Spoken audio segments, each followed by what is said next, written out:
Welcome to Tommie Frazier's X's and Os, presented by Towers Productions. I'm Jimmy Shield, joined by Omaha Heart, strong safety, Brittany Benson, and touchdown Tommie Frazier. In the house. How about Ronnie Special K Kellogg? Oh, now you're on Ronnie Special K Kellogg. I called for him to start. Last week you was like, oh, Taylor Martinez, we can't win without Taylor Martinez this week. And now you're Special K.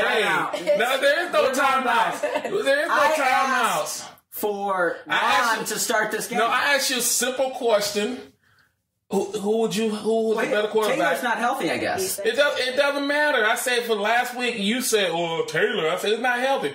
Well, Taylor still. You realize the quarterbacks that play accounted for 4 interceptions? It doesn't matter. They still won. Last time I know, Taylor Martinez counted for 2 turnovers and they lost. If Taylor would have been at least 75% healthy, they would have lost Northwestern by 10 points. No. All right, well, let's talk about... No. Let's talk about what actually did happen. What actually happened was Nebraska won. Yes. On a Hail Mary, which I'm happy for. But people, there's still a lot of problems there. Yeah. And the reason why I say that, you played a team who was 0-4 coming to conference play. They were down to their 3rd running back. And you struggle with them at home.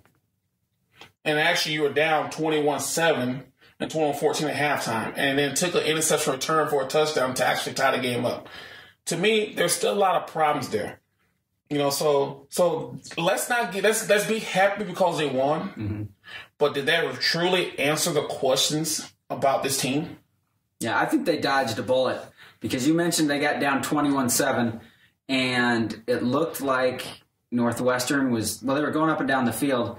Did Nebraska make the adjustments that you suggested last week with the run blitz? Well, I think they did in the second half. You know, the defense, their strength is their coverage, mm-hmm. their secondary. So put those guys on the island and run blitz.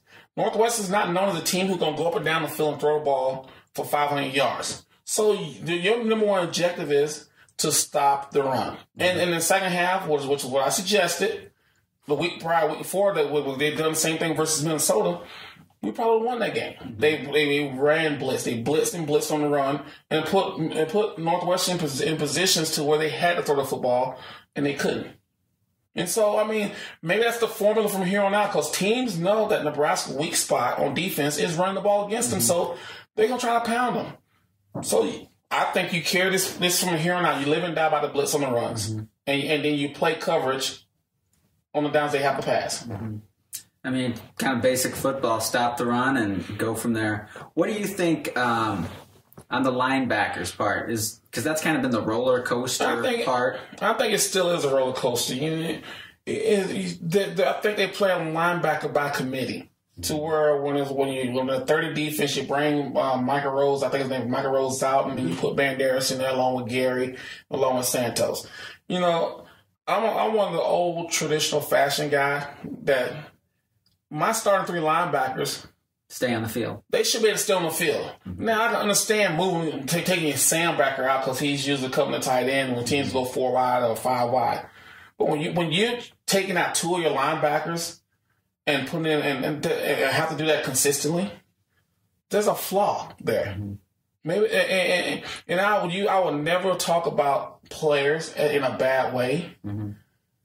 To me, it's more scheme. To me, it's more that if the guys can't do your scheme in your base front versus every formation, then something's wrong there. That you got to go find guys who can stay on the field because your best guys who need to be on the field, and sometimes they're not. Are they overthinking it, Coach Pelini, with trying to get every little matchup and taking back? No, I don't think so. I think that's part of the game. I think offensively people do that. They say, okay, versus defense, okay, we spread put these 2 guys in the slot. These is the matchup we're gonna get. We want to put a tight end on a backer. We want to do that. We don't want him on a strong safety. So I think matchups is all part of the game, and that's fine.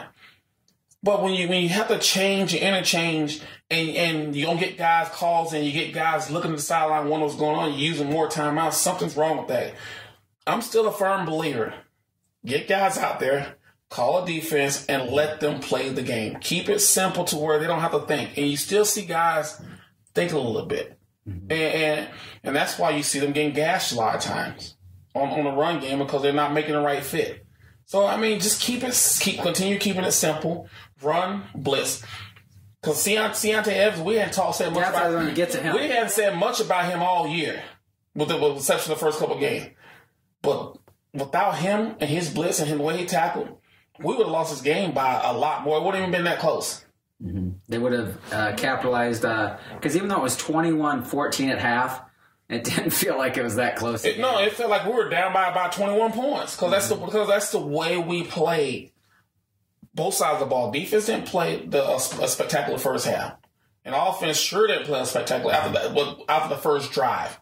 And my problem with that, you gotta figure out a way to keep it going. And I'm not saying scoring every down, no. Move the ball. Football is a field position game, and we had bad field position all game.